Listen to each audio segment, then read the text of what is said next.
İspanyolca var. Bir de düz.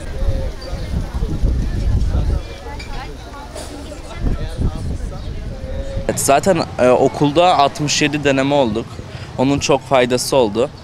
Bir de yani okuldaki hocalarımızın faydasıyla beraber biz de çabalayınca 500 tam puan oldu.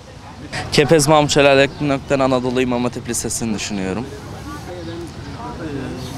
Heyecan ve mutluluk da var. Aynı zamanda onun getirdiği bir yük de var.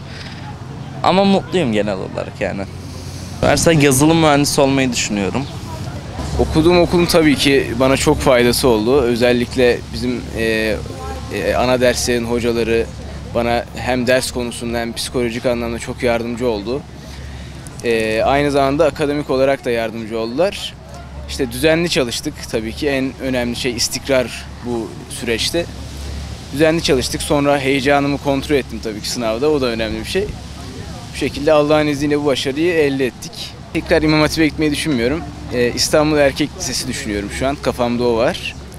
Tam belli değil tercihim. Üniversite hayatında yazılım mühendisi düşünüyorum, Almanya'da o şekilde o da.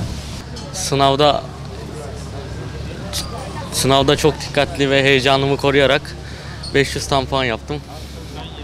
Sınavdan önce çok çalışmak yerine düzenli bir şekilde çalışarak, kafamı sürekli toplamaya çalışarak, yorulduğum zamanlar ders çalışmama aralar vererek 500 tam puan yapmak için gerekli olan şeyleri yaptım.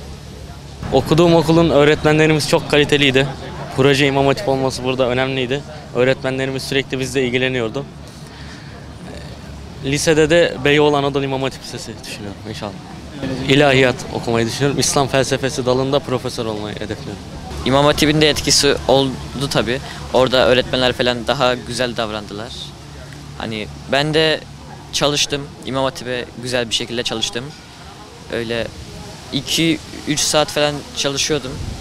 Yanlışlarıma dönüp bakıyordum. Ondan sonra derste dinliyordum öğretmenlerimi güzelce. Galatasaray Lisesi'ne gitmek istiyorum. Mühendis, bilgisayar mühendisi.